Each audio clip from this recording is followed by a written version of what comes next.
पाप है, चाहे वह किसी भी तरह का पाप हो, चाहे क्रोध का हो, लोभ का हो, मोह का हो, राग और अहंकार का हो, इस पाप को क्या गंगा का पानी धो सकता है? नहीं धो पाएगा। इस पाप को धोने के लिए साधु महात्मा का सत्संग है। इस सत्संग में बैठ करके हम अपने मन में निर्णय लें, हम अपने मन में संकल्प करें कि हमारे जो गलत कर्म है, गलत सोच है, वो हमारा समाप्त हो जाए। तो सत्संग व्यक्ति के जीवन में उतर गया कि नहीं उतरा? इस सत्संग एक तीर्थ स्थल बन गया कि नहीं बन गया? इसलिए कविदेव कहते हैं कि सत्संग सम तीर्थ नहीं दूजा। सदगुरु देव की पंक्ति है कि सत्संग सम तीर्थ नहीं दूजा, पाप दाप सब दूर करे, बुद्धि शुद्ध कर देता जिससे सत्यासत विचार करे। सदगुरु कहते हैं कि सत्संग के जैसा दुनिया में और कोई तीर्थ नहीं है। और गोस्वामी तुलसी की भाषा में कहे कि मुद मंगलमय संत समाजु जो जग जगम तीर्थ राजू। गोस्वामी की भाषा में कहे, केवल कबीर देव ही ये नहीं कहते हैं कि साधु की सेवा करो। जो प्रभु श्री राम को मानते थे वो कहते हैं कि तुलसी मस्तक तब नवे जब धनुष बाण लिए हाथ, जब तक हाथ में धनुष बाण नहीं होगा तो गोस्वामी जी वहाँ कपार नहीं नवा सकते थे। लेकिन वह भी कहते हैं कि मुद मंगलमय संत समाजु जो जग जंगम तीर्थ राजू।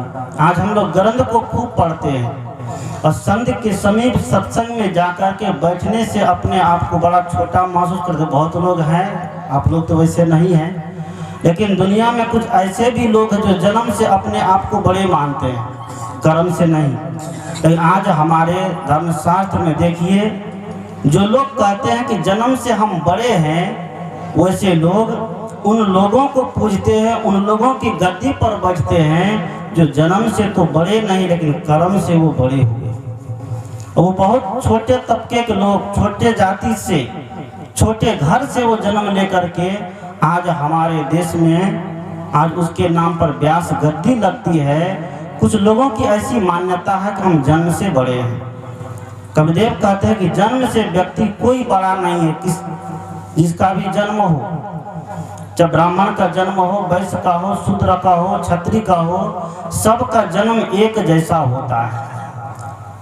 माँ के गर्भ में सब एक जैसे गंदगी में लिपटे रहते हैं। माँ के गर्भ से जब बाहर आता है तब उनका शुद्धिकरण किया जाता है, तब वो बड़े होकर के जब संस्कार को धारण करता है तब वो पवित्र बनता है। सदगुरु कहते हैं कि हम शास्त्रों से पढ़ने से पहले संतों के जीवन को पढ़ें और सत्संग रूपी तीर्थ में बैठकर अपने को समझने का प्रयास करेंगे तो हमारा जीवन क्या होगा? उद्धार हो जाएगा, हमारे जीवन की शुद्धि हो जाएगी, हमारे मन पवित्र हो जाएगा, हमारे खान पान पवित्र हो जाएंगे, हमारे आचार विचार पवित्र हो जाएंगे। आवश्यकता है कि सत्संग रूपी गंगा में मानसरोवर में बैठने की, संतों के समीप बैठने के लिए कबीरदेव कहते हैं कि तीर्थ गए तो एक फल और संत मिले फल चार। संत अगर कोई मिल गए तो चार फल की प्राप्ति होती है। क्या क्या?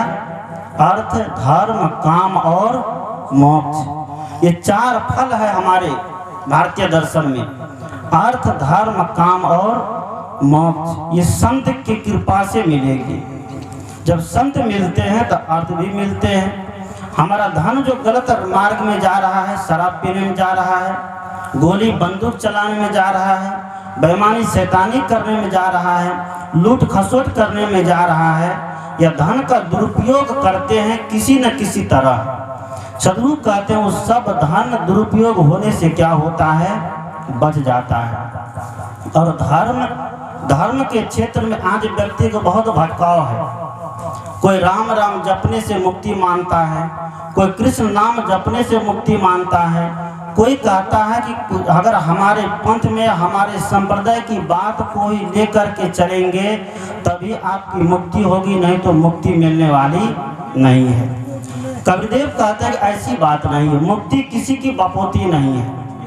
ये मोक्ष पर किसी का अधिकार नहीं है।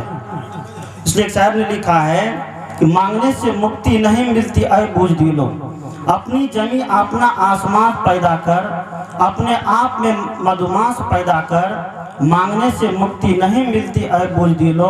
अपने हर श्वास में विश्वास पैदा कर। आज व्यक्ति को अपने आप पर विश्वास नहीं है कि हम जो कर्म करने जा रहे हैं वह कर्म हमें मुक्त करेगा या नहीं करेगा।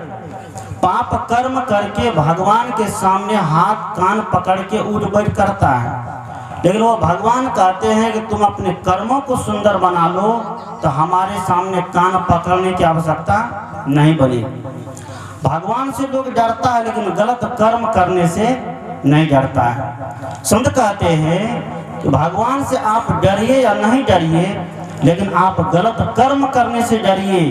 अगर कर्म तुम्हारे अच्छे हैं तो किस्मत तेरी दासी है, धर्म तुम्हारे अच्छे हैं तो घर में मथुरा काशी है।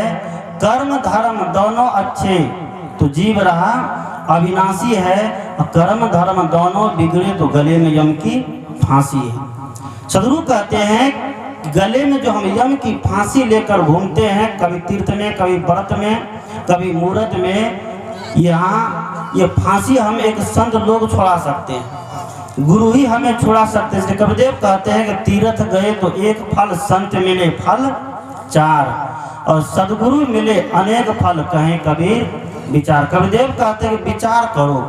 हम लोग बिना विचारे बहुत तरह के तीर्थ व्रत करते हैं, बहुत तरह के नाम जप करते हैं, बहुत तरह के ध्यान करते हैं, और बिना विचार के। कबीर साहब कहते हैं करहु विचार तो सब दुख जाई, परिहरि झूठा केर सगाई।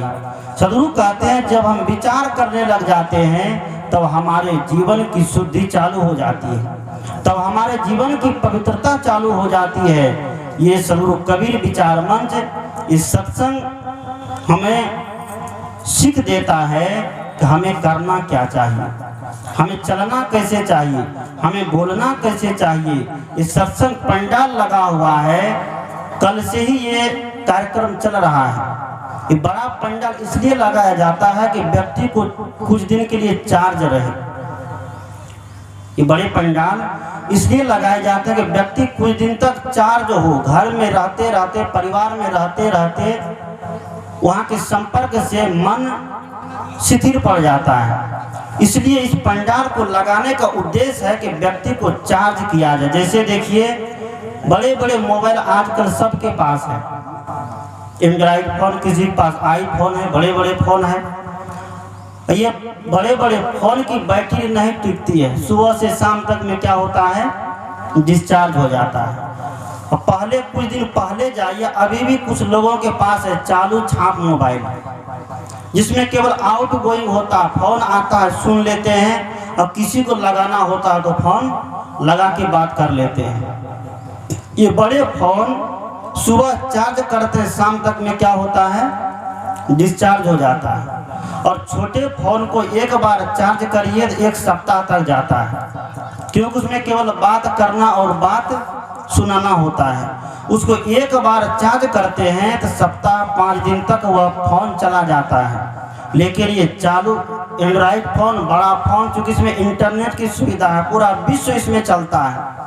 ये रंगीन फोन है, कलरफुल फोन है, इसको पूरे विश्व को लेकर के चलना पड़ता है।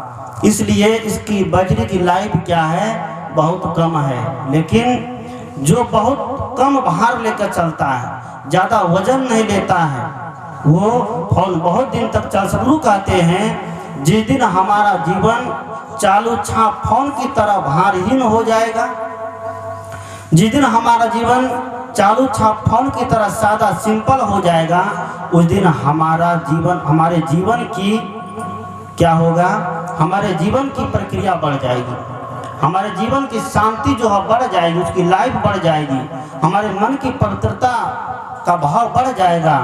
और जैसे हमारा मन संसार के विषयों में पढ़ के रंगीन होगा, वैसे हम डिस्चार्ज होते रहेंगे ये बड़े फोन की तरह। इसलिए कबीरदेव कहते हैं कि हम लोग अपने जीवन को सुंदर बनावे, अच्छा बनावे, अपने मन को पवित्र बनावे।